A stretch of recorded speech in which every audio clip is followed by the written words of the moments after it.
All right, Saagar, what's on your radar? Well, we've promised here on this show to keep you apprised of major developments in the story of deceased pedophile Jeffrey Epstein, which encompasses a literal conspiracy by elites across the globe to cover up for the misdeeds of powerful people. Now, those powerful people span many of the world's billionaires, former and current U.S. presidents, and of course, as many of you know, the current member of the British family, Prince Andrew. Yesterday, we saw a bombshell development in the Epstein case involving Prince Andrew, with the Federal Bureau of Investigation formally requesting to speak with Andrew about his many years of involvement with the now dead pedophile. The FBI made the request through something called the Mutual Legal Assistance Treaty, which amounts to a subpoena of Andrew, and it could set up a high-stakes diplomatic showdown given the strange legal status of the royal family in the United Kingdom.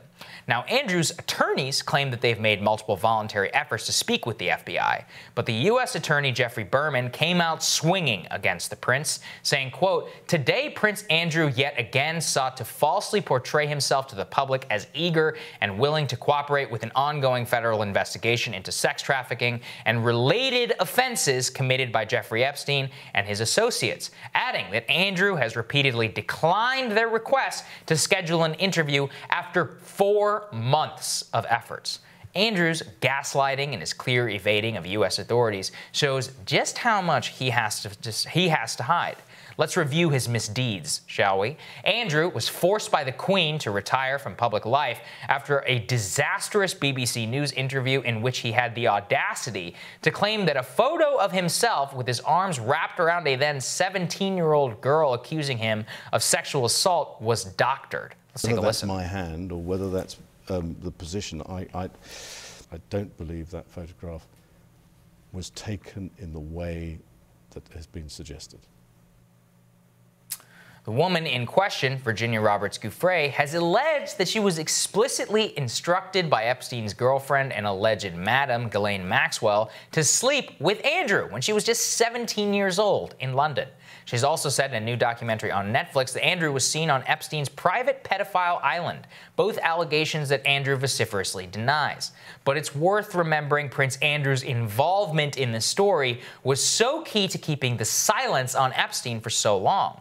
Recall ABC News anchor Amy Robach admitting outright on tape that the top executives at the company killed her investigation into Epstein because the palace said she would nix any future interview by the network with Will and Kate, who are about to get married. I've had the story for 3 years. We would not put it on the air. Then the palace found out that we had her whole allegations about Prince Andrew and threatened us a million different ways. She had pictures. It was unbelievable what we had. Clinton, we had everything. We don't know exactly what role Andrew himself played into this, but we do know that a few years earlier, Andrew himself had dinner at Jeffrey Epstein's house with then ABC News chief political anchor George Stephanopoulos, Katie Couric, Charlie Rose, Woody Allen, and Chelsea Handler to talk about what exactly? Well, Will and Kate's wedding, of course. Prince Andrew is one piece of the puzzle in the story of Jeffrey Epstein, but he and the British royal family appear to have played a very key role in actively working to suppress investigations, stories, and other inquiries into the monster pedophile that was Jeffrey Epstein.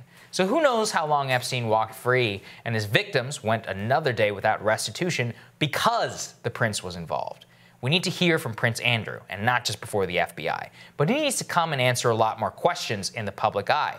We need to know where Ghislaine Maxwell is and what exactly she has to say on the record in a court of law for herself after reports have surfaced that people too powerful with too much to lose are providing her safe houses around the world. And we also need to hear from Bill Clinton about the new allegation that he was seen on Epstein's private island, and from the many more billionaires and rich people and other figures which fell into his embrace. It all needs to come out. And I'm not naive enough to think that the mainstream media will ever do any serious investigation into this, because we all know just how much they have to lose if they actually do. And that's what you see, Crystal. And I mean, the development in this case for the United States government to go full bore against Prince Andrew, a member of the royal family, and formally request through a British legal treaty. This basically, I can't overstate how big of a deal this is. This is like a subpoena through the treaty that we have with each other. who knows what they're going to do? Right. And whether they submit or not. I mean, he's technically a member of their royal family. And this goes at the highest levels of the Justice Department who approve this. This is pretty remarkable. And as you put it and laid out so well, the media cover-up, Prince Andrew not cooperating, all of these things feed into not just him, but the way that the royal family has used their influence to try to quash the investigation into all of this. I mean, look, if you're Prince Andrew, number one, we got the photo. Right there. No one's buying that it's doctored, by the way. I mean, that's like so embarrassing of an excuse, honestly. And then he's lying about cooperating, claiming to cooperate when the government is saying, no, you're not. We've been trying to get an interview for 4 months. And you still haven't done anything. Oh, and by the way, like these new allegations about Bill Clinton, I mean, we don't know whether they're true or not, but that no one is covering that, no one's asking, no one's pushing on that, to me is pretty dramatic. When I was writing the radar previously, and I was looking for a tear sheet that just reported on this, I could not find anything except from the British tabloids, two British tabloids. The Bill Clinton thing was buried in a New York Mag piece, which just said what we learned about the allegations in the new Epstein documentary. That's how much they have this thing rigged. I mean, buried down, and then they had a statement being like, oh, he's never... Again, the allegation is just Epstein, that Clinton was on the island. He was seen on the island by somebody who worked there, second person who was on the island to say so. He didn't even say, I saw him cavorting with young girl or nothing. He was just like, he was there. And Clinton is like, no, this never happened, blah, blah. I mean, look, we know the man was on the private plane. We know how far up the chain that this goes. We have all these pictures of Clinton with Ghislaine Maxwell, who, again, is the person that dozens, and I mean dozens of victims say is the person who procured them for abuse with Jeffrey Epstein. And then we also know from the open source reporting that when Virginia Roberts Giuffre came forward, that Prince Andrew contacted Ghislaine Maxwell explicitly with an email saying, hey, I need to talk to you about this Virginia Roberts woman. Right. Obviously, because he probably didn't remember her name exactly. But you see that interview, the fact the palace just, you're done, no more public life. And then actually, I mean, the Attorney General, Bill Barr, addressed this yesterday in an interview on Fox News Special Report. Let's take a listen to what he said. Well, I don't think it's a question of handing him over. I think it's just a question of having him provide some evidence. But beyond that, I'm not going to comment. So extradition? No. Just asking for evidence. Evidence. So, again, provide some evidence. Now, what does that mean? It doesn't mean, and I think the key statement in Jeffrey Berman's and what he said was not just an investigation into Epstein's crime, but his associates, which shows you that it could be that Andrew's communications with Ghislaine Maxwell can come into port, that he would have to provide travel records of where he was in certain times. I mean, we're also talking about, remember, which is that Andrew was seen and is admitted to staying at Epstein's residence in Palm Beach in South Florida. Right. That's on U.S. territory. So if he, committed sex crimes on American soil, he's vulnerable to, and I don't know what the statute of limitations and all that is. This story is important for like the actual what happened and who needs to be held to account and what kind of justice can we get for these victims. It's important on that level first and foremost. It's also important on the level of the way powerful people escape both criminal scrutiny and media scrutiny. Because you can bet, if it was you or I or him, if it was anyone out there, like no one would have any qualm writing the story, blowing it up, like they'll go it after you. You wouldn't be able to hide from, investigations, sitting down for interviews. You wouldn't have any of that available to you. So it's this little window into the different system of justice and accountability that exists for the world's elites, right? The elites in this country, the sort of global elites around the world who are able to run and hide and stay in safe houses with their friends, who the media is afraid to write stories about because they don't want to have their access to Will and Kate or Hillary Clinton or whoever it is killed.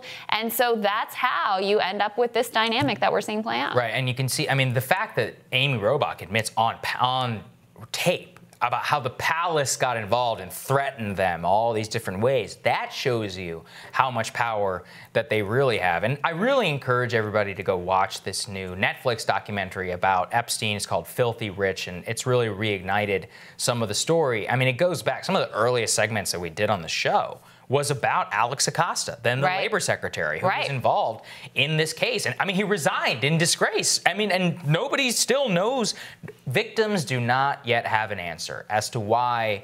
I mean, if you go and you watch this documentary and you have many of the private investigators and the people who are working on behalf of the survivors and the victims talking on camera saying, look, this is what we had against Jeffrey Epstein. And they lay out case, case, case. They're like, this should have been enough to put him behind bars for the rest of his life. There's stories about FBI investigators, female FBI investigators who were on the case, who had to call the victims crying, saying, I'm sorry, they let him go. I don't know why. Right. And I mean, the explanation from the prosecutors, from Acosta and others who refused to touch this publicly still need to come to bear. We need to know why. Why was he let off with a 13-month sentence, hanging out in Palm Beach, violating his, that was the other thing. With work release, where he's able to just go to his office. And continue to victimize people while he was doing that. And even when he was let off, he violated his parole on almost a daily basis. And they did nothing to him. In New York, in Miami, across the globe, he was allowed to continue this behavior. So I still have a lot more questions whenever it comes to this. I think we all do.